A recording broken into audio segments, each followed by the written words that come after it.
नमः संस्कृताय दोस्तों, यूट्यूब से मैं साधना आप सबका स्वागत एवं अभिनंदन करती हूँ। कैसे हैं दोस्तों आप लोग? आशा करती हूँ कि स्वस्थ व्यस्त मस्त होंगे, अपना और अपने परिवार का ख्याल रख रहे होंगे। दोस्तों, आज माता रानी का 8वां दिन है।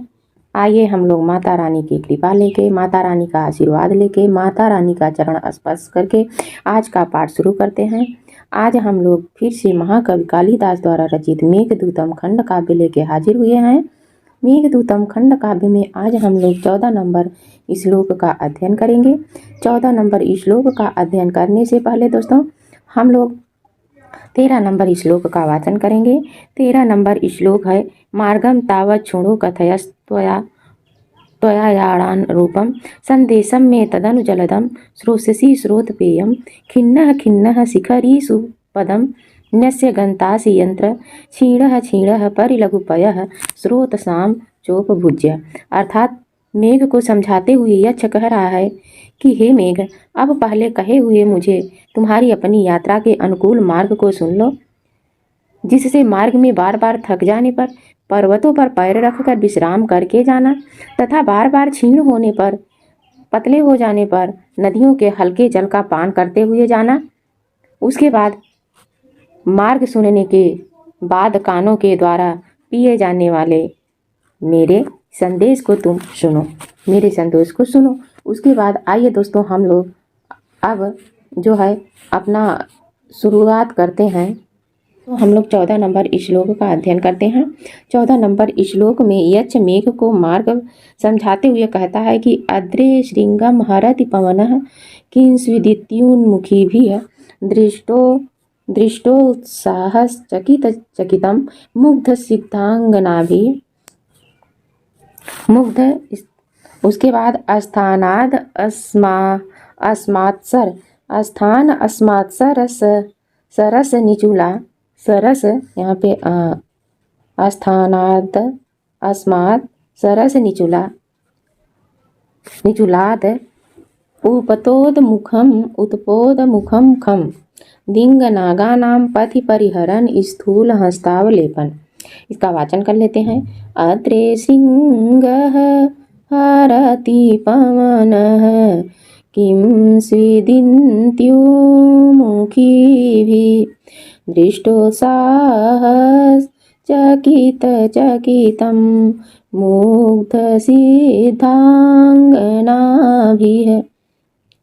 स्थानादस्मात् सरसनिचूलात् उपतोदङ्मुखः खं दिङ्गानागानां पथि परिहरन् स्थूलहस्तावलेप। अर्थात जो है वह मेघ को मार्ग समझाते हुए कह रहा है कि अद्रे मतलब है कि पर्वत, अद्रे मतलब पर्वत की, श्रृंग मतलब चोटी, हरत मतलब ले जा रहा है, पवन मतलब पवन। यानी ऐसा लग रहा है कि जैसे कोई पवन पर्वत की चोटी को लिए जा रहा है। क्या कि म्यूजिक मतलब क्या? ईसवी दिनमुखी भी का अर्थ होगा कि सिद्धों की जो स्त्रियां होगी उनकी जो क्या इति मतलब इससे उन्मुखी मतलब ऊपर मुख करके, क्या ऊपर मुख करके, दृष्टो उत्साह चकित चकितम यानी बड़े चकित के साथ, बड़े उत्साह के साथ, मुग्ध सिद्धांगना भी, मुग्ध सिद्धांगना भोली भाली सिद्धों की जो स्त्रियां हैं वह क्या करेंगी? दृष्टो चकित बहुत ऊपर मुख करके, चकित हो करके क्या करेंगी? बड़े आश्चर्य के साथ दृष्टो उत्साह देखे गए प्रहारों को, स्थानाद सरस निचुलाद उन्मुखी, तो स्थूल हस्त, अच्छा यहाँ पे मुखम खम यानी आकाश, खम का अर्थ क्या होगा दोस्तों? आकाश क्या होगा?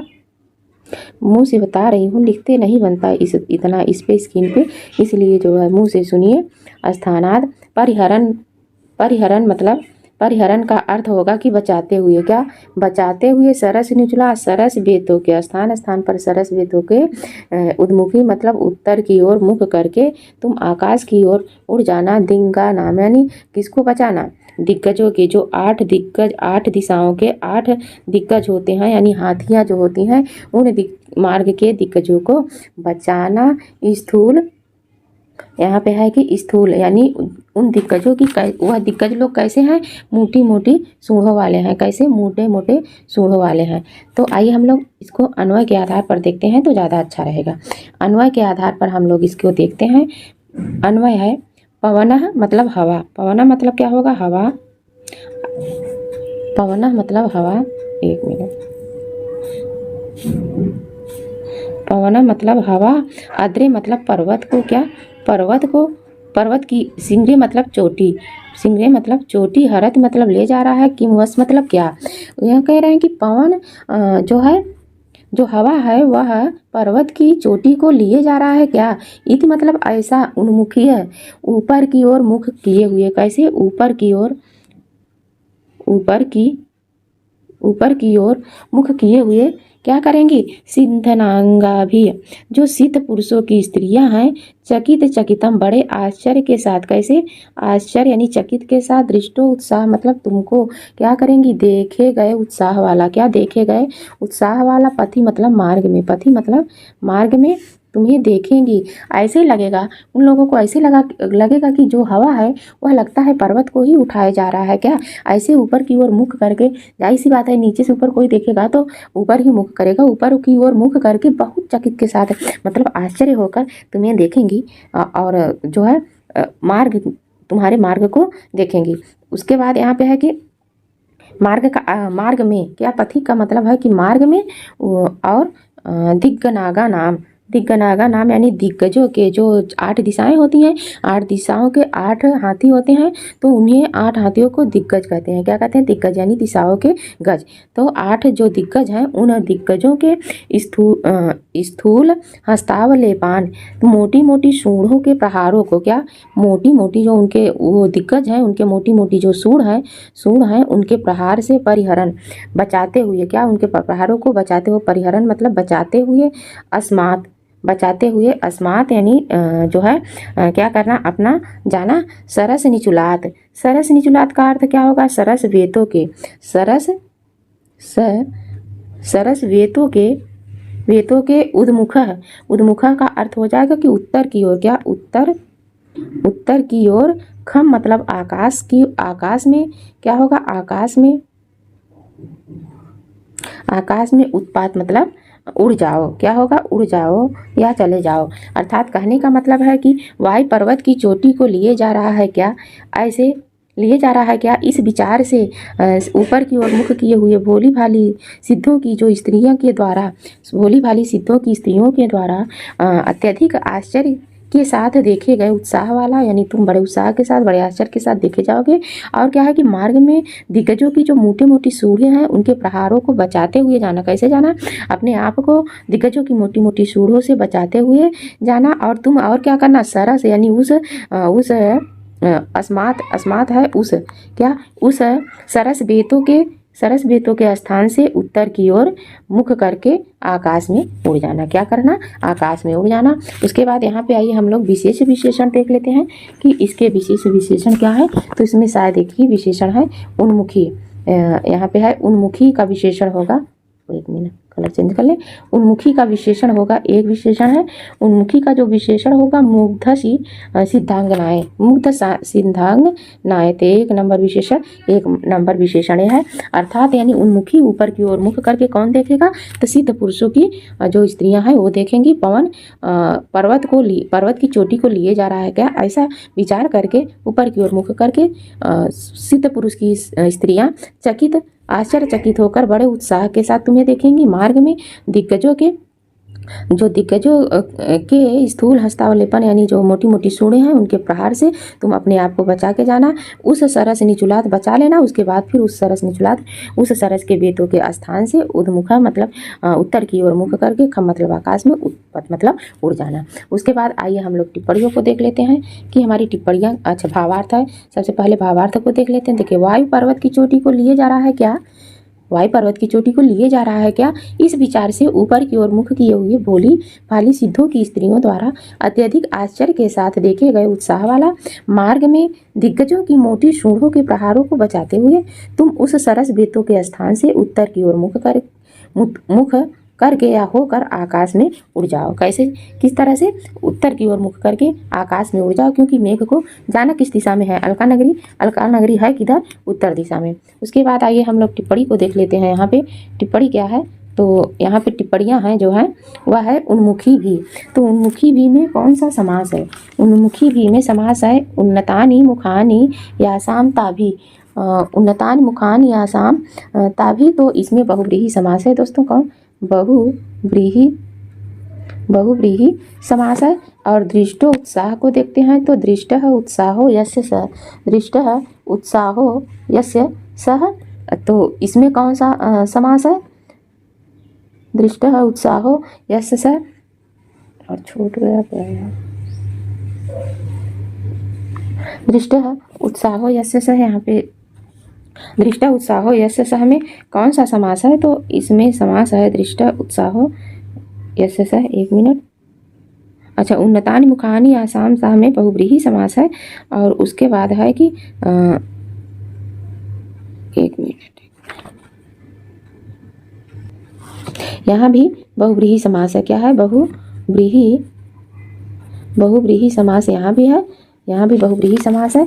उसके बाद हमारी अगली टिप्पणी है कि सिद्ध मुग्ध सिद्धनांग भी, मुग्ध सिद्धनाम भी, तो सिद्धा नाम अंगना सिद्धनांगना, सिद्धा नाम अंगना सिद्धनांगना, इसमें कौन सा समास है? तो इसमें कौन सा? षष्ठी तत्पुरुष समास है। कौन सा? षष्ठी तत्पुरुष समास है। उसके बाद अगली हमारी टिप्पणी स्थानात आती है। स्थानात किस तरह से बना है? तो इष्ठा धातु है। क्या है? इष्ठा धातु, और प्लस इसमें इष्ठा को अस्था हो जाता है। क्या होता है? अस्था। स्था को अस्था हो जाता है, और ल्यूट प्रत्यय है। प्लस क्या है? ल्यूट प्रत्यय है दोस्तों, समझने की कोशिश करिएगा। ल्यूट प्रत्यय पंचमी विभक्ति एक वचन है। क्या? पंचमी विभक्ति एक वचन का रूप है। उसके बाद अगली टिप्पणी देख लेते हैं। अगली टिप्पणी क्या है? तो सरस निचुलात, सरस निचुलात में सरसाह निचुलाह यस्मिन तस्मात्, सरसाह निचुलात यस्मिन तस्मात्, तो सरसाह निचुलात यस्मिन तस्मात् में कौन सा समास है? तो इसमें जो है सरसाह निचुलात यानी सरसाह निचुलात यस्मिन, इसमें भी बहुव्रीहि समास है। कौन सा? बहुव्रीहि समास है दोस्तों। उत्पत्त शब्द कैसे बना है? तो उत्पत्त जो हमारा शब्द है उत धातु से, कैसे? उत धातु से बना है। उत पद और लोट लकार मध्यम पुरुष एक वचन का रूप है। उत प्लस है ल्यूट प्रत्यय है, इसमें ल्यूट प्रत्यय है। उत्पत्त उत, यह पद धातु है। उत उपसर्ग है। क्या है? एक मिनट, यहाँ पे पद धातु है, पद धातु, और क्या है कि लोट लकार मध्यम पुरुष का रूप है। लोट लकार है, लोट लकार, और यम यानी मध्यम पुरुष एक वचन का। अगली टिप्पणी है उद्मुख है। उद्मुख सब कैसे बना है? उदक मुखम यशः, उदक मुखम यशः, तो उदक मुखम यशः में बहुव्रीहि समास है। कौन सा? बहुव्रीहि समास है दोस्तों। और यह बना कैसे है? उत अंच धातु से कितन प्रत्यय से, ये धातु है अंच धातु से कितन प्रत्यय से उद्मुखा बना है। दिंग नागा नाम, दिंग नागा नाम कैसे बना है? तो दिशाम नागा तेसाम, दिशाम नागाम तेसाम, इसमें षष्ठी तत्पुरुष है। कौन सा? षष्ठी तत्पुरुष समास है। परिहरण शब्द कैसे बना है? तो परिहरण शब्द जाहिर सी बात है परि उपसर्ग है। इसमें क्या है? परि उपसर्ग है, और ही धातु है हरने के लिए जो होती है, और क्षत्रि प्रत्यय। क्या है? क्षत्रि प्रत्यय, और प्रथम पुरुष एक वचन का रूप है। उसके बाद अगली टिप्पणी क्या है? इसे देख लेते हैं। स्थूल हस्तावलेपान, स्थूल हस्तावलेपान किस तरह से बना है? तो स्थूलश्च ते हस्ता, स्थूलस्त ते हस्ता, तो कौन सा समास है? इसमें कर्मधारय समास है। कौन सा? कर्मधारय समास है दोस्तों। और अगली टिप्पणी है, अच्छा एक इसमें और है, इसमें कर्मधारय है, और इसको पूरे लेंगे तो स्थूल हस्तावलेपान तेसाम अवलेपान, तेसाम अवलेपान में कौन है? तो इसमें षष्ठी तत्पुरुष है। कौन सा? षष्ठी तत्पुरुष है, षष्ठी तत्पुरुष समास है। और इस पूरे श्लोक में अभेदोक्ति संदेहा अलंकार है। अलंकार कौन सा है? अलंकार है संदेहा, कौन सा? संदेहा, संदेहा अलंकार है। ठीक है, संदेहा अलंकार है, इसमें रस विप्लवम है, छंद मांदाक्रांता है। तो आज बस यहीं तक ये 14 नंबर श्लोक का हम लोगों ने वाचन किया। आशा करती हूँ कि आप लोगों को समझ में आया होगा, अच्छा लगा होगा। अच्छा लगे तो लाइक शेयर कमेंट करें और अपने दोस्तों तक पहुँचाएं, और माता रानी सबकी मनोकामना पूर्ण करें। इसी के साथ आज का पाठ समाप्त करते हैं। नमः संस्कृताय, धन्यवाद।